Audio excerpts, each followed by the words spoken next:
হিমন্ত বিশ্ব শৰ্মা যেতিয়ালৈকে CM হৈ থাকিব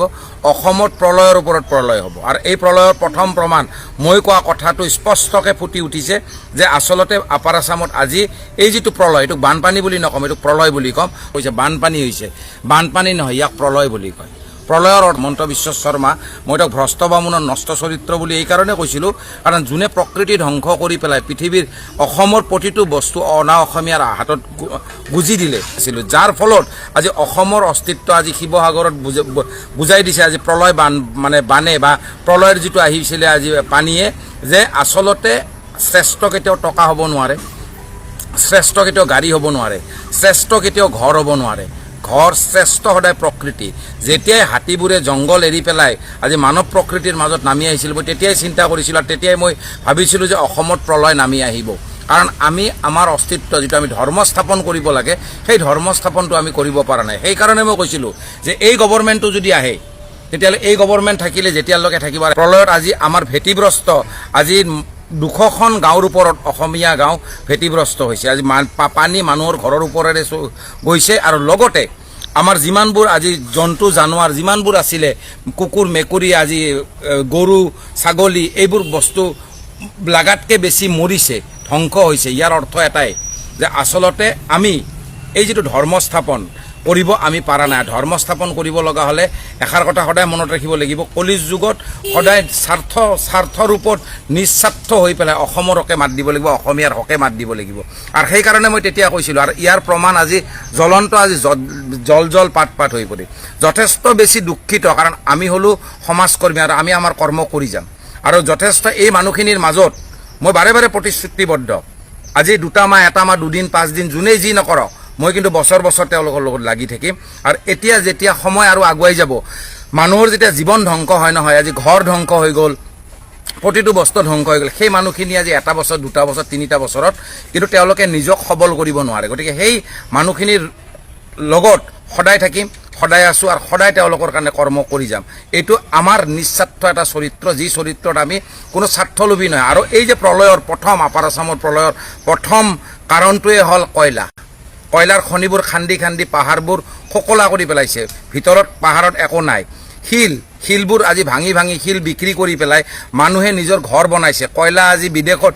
অসমৰ বাহিৰত আজি বিক্ৰী কৰিছে অবৈধ হিচাপে আৰু লগতে গছ গছনি যিমানবোৰ কাটি প্ৰকৃতি কাটি ৰাস্তা বনোৱাৰ লগতে আজি ৰিং ৰোডো বনাব লৈছে অসমত য'ত নেকি আজি নদী বানৰ ওপৰত তেওঁলোকে ৰাস্তা বনাব লৈছে আৰু ইয়াৰ ফল আজি প্ৰমাণ অসমবাসীয়ে পালে আৰু অসমবাসীয়ে যে এই বিজেপি গভৰ্ণমেণ্টক আনিছিলে নহয় বিজেপি গভৰ্ণমেণ্টৰ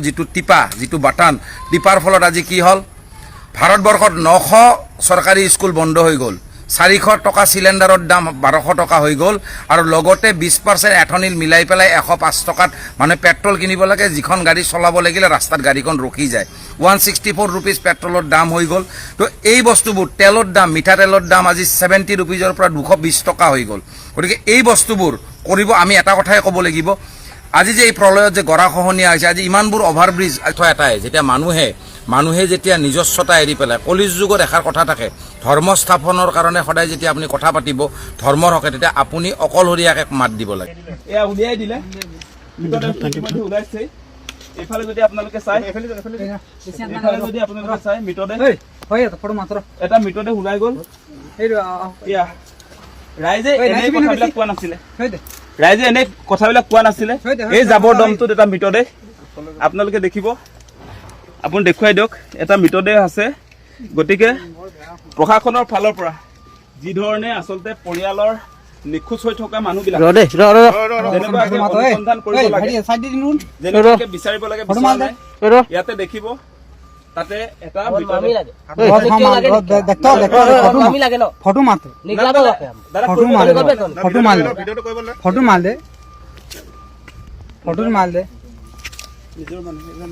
মই মানুহ কেলা মোৰ মামী কেলা আজি কিমান দিন হৈ গ'ল কোনোবা দিছে নে হয় নাই দাদাই কৈ আছে কোনোবা দিছে নে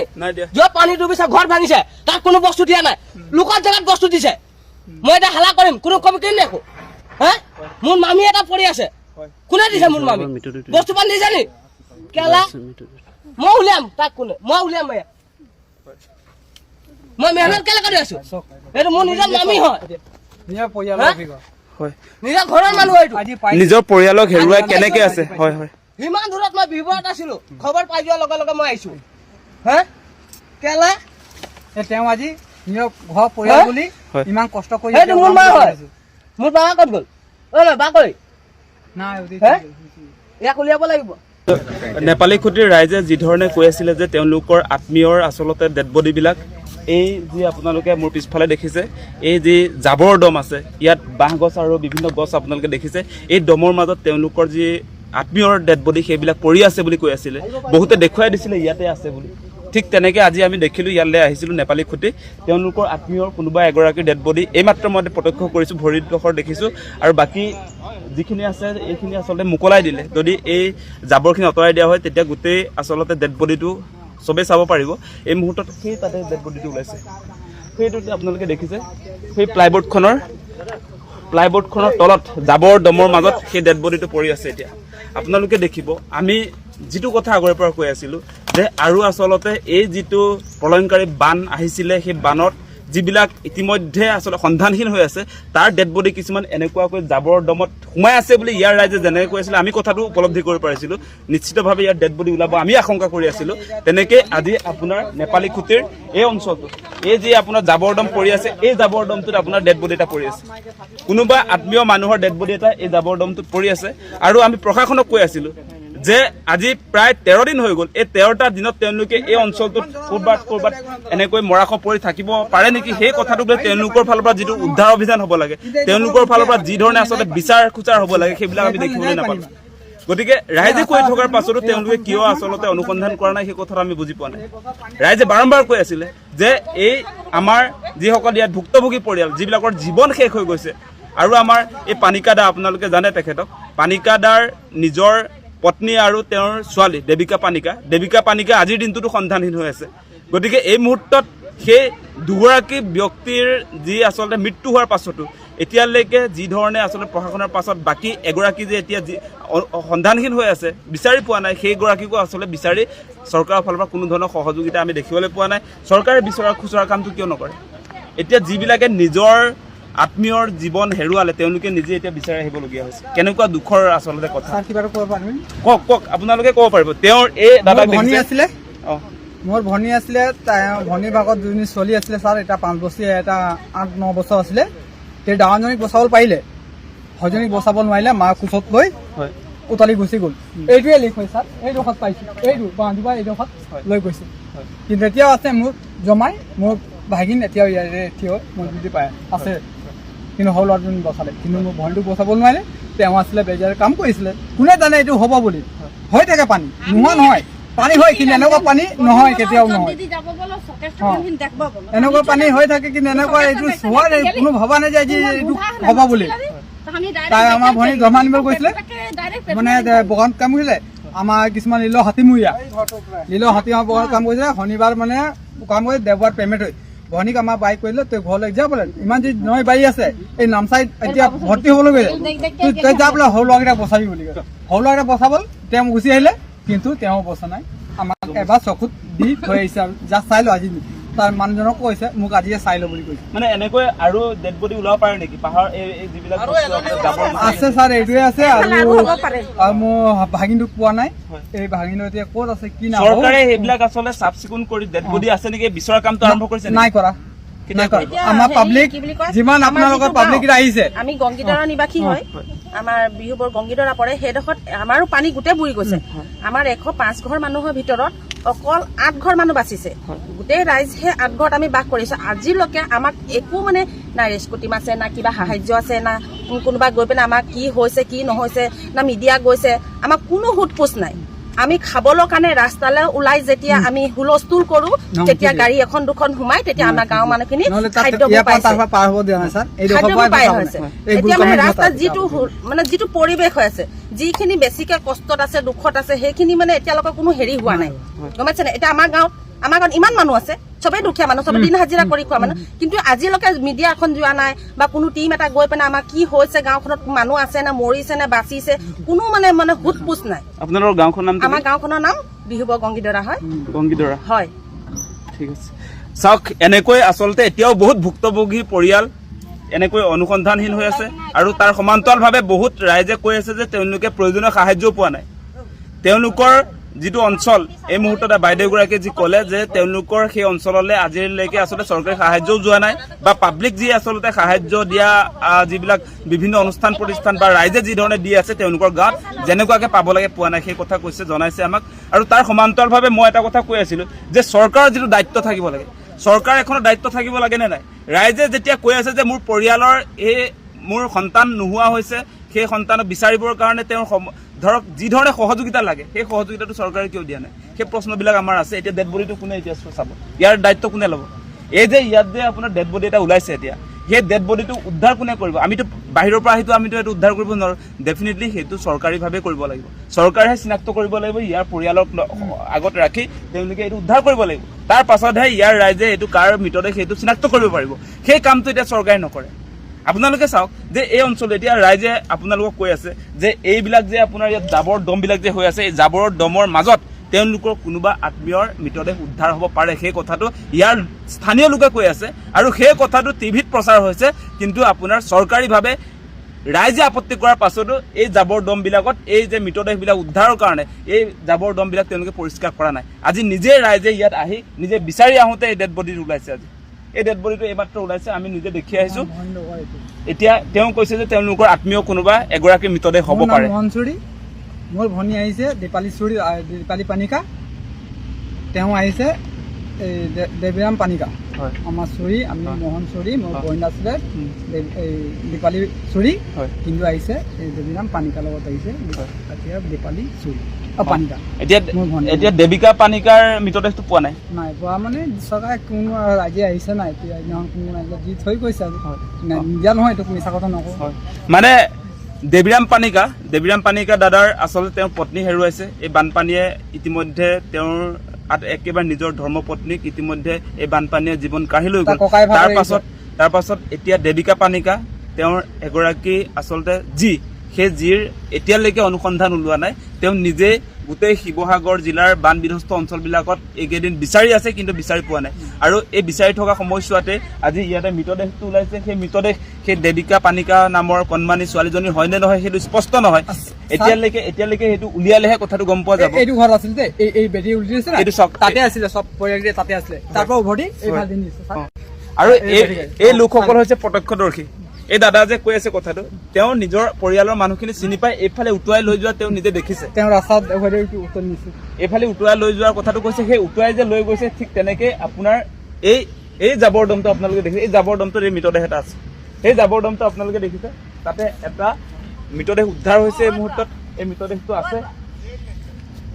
ওলাইছে সম্পূৰ্ণ এতিয়া ওলাই গৈছে। আপোনালোকক দেখুৱাম, মৃতদেহ এটা উদ্ধাৰ হৈছে, আপোনালোকে দেখিব। সেই আপোনাৰ প্লাইবোৰ্ডটো দেখিছে, সেই প্লাইবোৰ্ডটোৰ তলতে এটা মৃতদেহ জাবৰৰ দমৰ তলত ইতিমধ্যে ওলাইছে। আমি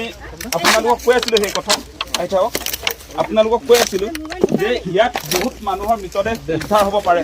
ৰাইজেও কৈ আছিলে যে তেওঁলোকৰ যি আত্মীয়, তেওঁলোকৰ পৰিয়ালৰ যি আত্মীয়ৰ এতিয়ালৈকে অনুসন্ধান ওলোৱা নাই, সেই আত্মীয়সকলৰ মৃতদেহবিলাক এই জাবৰ দমবিলাকত আছে বুলি ৰাইজে কৈ আছিলে। কিন্তু কোনো জাবৰ দমত এতিয়ালৈকে প্ৰশাসনৰ তৰফৰ পৰা কোনো এনেকুৱা ৰাইজে কোৱাৰ পাছতে জাবৰ দমবিলাকত বিচৰা কাৰ্যসূচীটো এতিয়ালৈকে আমি দেখা নাই। ইতিমধ্যে আপোনালোকে দেখিব এয়া উলিয়াই দিলে, মৃতদেহটো ইতিমধ্যে ওলাইছে। এইফালে যদি আপোনালোকে চাই মৃতদেহ এটা মৃতদেহ ওলাই গ'ল। ৰাইজে এনে কথাবিলাক কোৱা নাছিলে। এই জাবৰ দমটোত এটা মৃতদেহ আপোনালোকে দেখিব, আপুনি দেখুৱাই দিয়ক, এটা মৃতদেহ আছে। গতিকে প্ৰশাসনৰ ফালৰ পৰা যি ধৰণে আচলতে পৰিয়ালৰ নিখোজ হৈ থকা মানুহবিলাক অনুসন্ধান কৰিব লাগে, যেনেকুৱাকে বিচাৰিব লাগে, ইয়াতে দেখিব তাতে এটা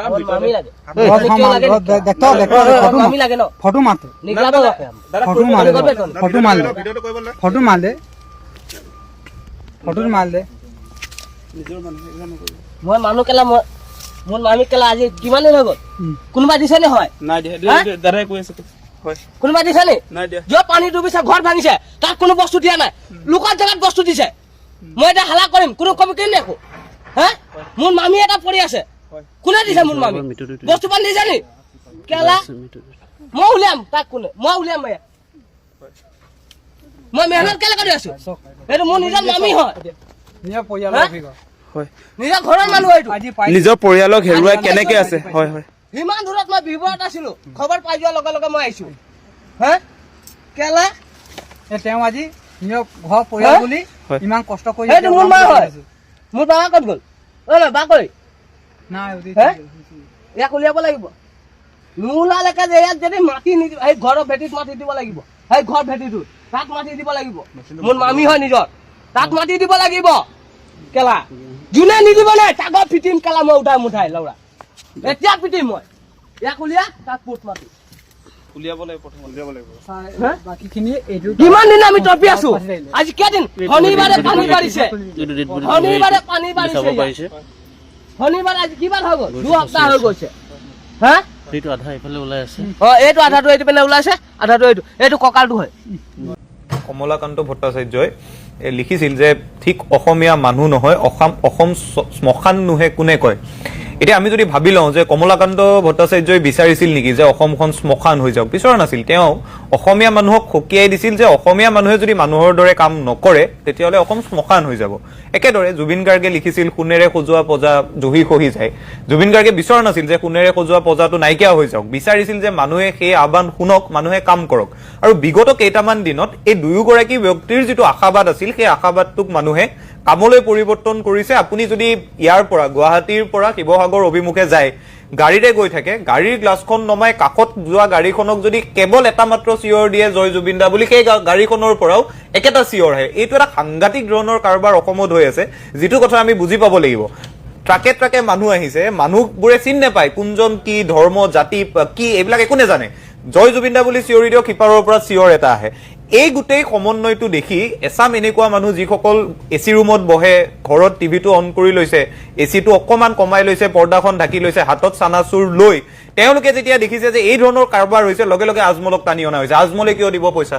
চানাচুৰৰ পৰা চানা এটা উঠাই লগে লগে প্ৰশ্ন কৰিছে কিয় এনেকুৱা হৈছে ইয়াত হিন্দু মুছলমান কেনেকে আমি কৰিম গতিকে এইটো মানুহৰ স্বভাৱজাত প্ৰবৃত্তি মানুহে কৰিবলৈ আৰম্ভ কৰি দিছে আৰু মোৰ এই ধৰণৰ কোনো মানুহক লৈ আজিৰ তাৰিখত মই যিহেতু ৰাজনীতি বিজ্ঞান পঢ়িছো মোৰ এনেকুৱা ধৰণৰ সাধুবাদ বা মনত ধনাত্মক চিন্তা চেতনা নাই যে মানুহৰ মাজত সাম্প্ৰদায়িক চিন্তা চেতনা থাকেই পৃথিৱীৰ সকলো মানুহক থমাছ হবছে সেলফিজ বুলিয়ে কৈ থৈ গৈছে কিন্তু কথাটো হ'ল আমাৰ মাজত সাহিত্য সংস্কৃতি আছে জুবিন গাৰ্গৰ দৰে মানুহবোৰ আছে মহাপুৰুষ শ্ৰীমন্ত শংকৰদেৱৰ দৰে মানুহবোৰ আছে যিয়ে মানুহক মানুহ কৰিবলৈ চেষ্টা কৰিছে কমলাকান্ত ভট্টাচাৰ্যৰ দৰে কবি আছে যিয়ে কৈছে যে তুমি মানুহ হোৱা প্ৰথমতে জীৱ জন্তুবোৰৰ পৰাটো এইটোৱে পাৰ্থক্য মানুহৰ দৰে থাকিবলৈ শিকা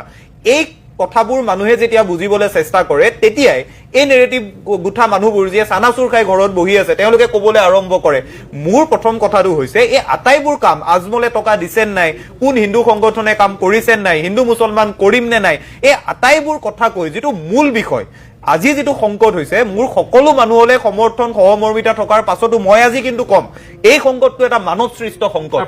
এই সংকটটো আমি অবৈধভাৱে চলাই ৰখা কয়লা খনন শিল খননৰ বাবে হৈছে মানে মোক এতিয়া আপুনি যদি এই কথাটো সোধে কয়লা খনন কৰা গাড়ীবোৰ যেতিয়া তুলি পাহাৰৰ পৰা আহে চৰাইদেউ জিলা হৈ আহে